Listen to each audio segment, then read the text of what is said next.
அன்னை தகவல் சேனலில் இன்றைக்கி என்ன பார்க்க போகிறோம் அப்படின்னா, all India institute of medical science அகில இந்திய மருத்துவ அறிவியல் நிறுவனத்தில் பணி அப்படின்னு சொல்லியிருக்காங்க. எம்ப்ளாய்மெண்ட் டைப் என்ன அப்படின்னா ரெகுலர் பேசிஸ்.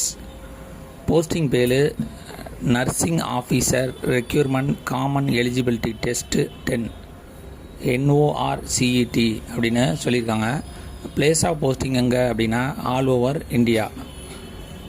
போஸ்டிங் பேர் நர்சிங் ஆஃபீஸர் அப்படின்னு சொல்லியிருக்காங்க. இந்தியா ஃபுல்லாக 2551 போஸ்டிங் கால்ஃபார் பண்ணியிருக்காங்க. அதில் AIIMS மதுரையில் 30 போஸ்டிங், ஜிப்மர் பாண்டிச்சேரியில் 88 போஸ்டிங் இருக்குது அப்படின்னு சொல்லியிருக்காங்க.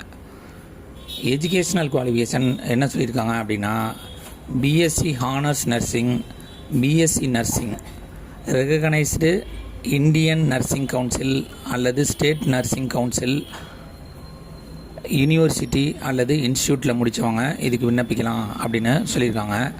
இதை தவிர BSc post certificate, post basic BSc nursing from recognised Indian nursing council, state nursing council, institute அல்லது யூனிவர்சிட்டியில் முடித்தவங்க இதுக்கு விண்ணப்பிக்கலாம் அப்படின்னு சொல்லியிருக்காங்க. Registered nurse and midwife with state and Indian nursing கவுன்சிலில் ரிஜிஸ்டர் பண்ணியிருக்கணும் அப்படின்னும் சொல்லியிருக்காங்க. இதை தவிர diploma in general nursing midwife DGNM முடித்தவங்க இதுக்கு விண்ணப்பிக்கலாம் அப்படின்னு சொல்லியிருக்காங்க. அவங்க Indian nursing council, state nursing council, institute மற்றும் ரெகக்னைஸ்டு யூனிவர்சிட்டியில் படித்தவங்க இதுக்கு விண்ணப்பிக்கலாம் அப்படின்னு சொல்லியிருக்காங்க. Registered nurse and midwife in state and Indian nursing கவுன்சிலில் ரிஜிஸ்டர் பண்ணவங்களும் இதுக்கு விண்ணப்பிக்கலாம். இதுக்கு 2 இயர்ஸ் எக்ஸ்பீரியன்ஸ் இருக்கணும் அப்படின்னு சொல்லியிருக்காங்க. மினிமம் 50 பெட்டு உள்ள ஹாஸ்பிட்டலில் வேலை பார்த்துருக்கணும் அப்படின்னும் சொல்லியிருக்காங்க. வயது வரம்பு என்ன கொடுத்துருக்காங்க அப்படின்னா 16/3/2026 அன்னைக்கு 18லேருந்து அதிகபட்சம் 30 வயசு இருக்கிறவங்க வரலும் இதுக்கு விண்ணப்பிக்கலாம் அப்படின்னு சொல்லியிருக்காங்க.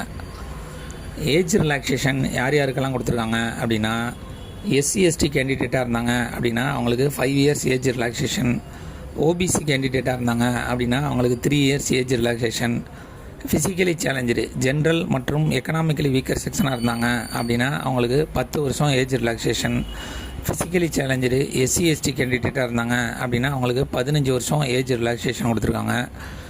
ஃபிசிக்கலி சேலஞ்சு OBC கேண்டிடேட்டாக இருந்தாங்க அப்படின்னா அவங்களுக்கு 13 வருஷம் ஏஜ் ரிலாக்ஸேஷன் கொடுத்துருக்காங்க. இதுவே எக்ஸ் சர்வீஸ்மேன் கேண்டிடேட்டாக இருந்தாங்க அப்படின்னா ஆஸ் பர் கவர்மெண்ட் பாலிசி பிரகாரம் ஏஜ் ரிலாக்ஸேஷன் அப்படின்னு சொல்லியிருக்காங்க. பே ஸ்கேல் சேலரி என்ன கொடுத்துருக்காங்க அப்படின்னா லெவல் 7 பிரகாரம் ஸ்டார்டிங் சேலரி 9300லேருந்து 34,800 வரலும் கொடுக்குறோம் அப்படின்னு சொல்லியிருக்காங்க.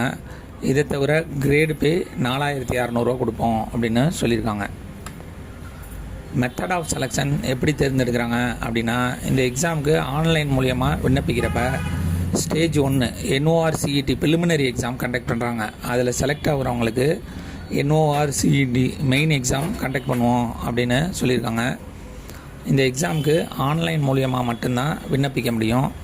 ஆன்லைன் மூலியமாக விண்ணப்பிக்கிறப்ப SC/ST எக்கனாமிக்கலி வீக்கர் செக்ஷன் கேண்டிடேட்டாக இருந்தாங்க அப்படின்னா அவங்களுக்கு ஆன்லைன் எக்ஸாமினேஷன் ஃபீஸு 2400 அதர் கேண்டிடேட்டாக இருந்தாங்க அப்படின்னா அவங்களுக்கு 3000, அதாவது OBC மற்றும் ஜென்ரல் கேட்டகரிக்கு 3000 ருபீஸ். ஸ்டேஜ் 1 ப்ரிலிமினரி எக்ஸாம் என்னைக்கு நடக்கும் அப்படின்னா 11/4/2026 சனிக்கிழமை நடக்கும் அப்படின்னு சொல்லியிருக்காங்க. மெயின் எக்ஸாமு 30/4/2026 வியாழக்கிழமை அன்னைக்கு நடக்கும் அப்படின்னு சொல்லியிருக்காங்க.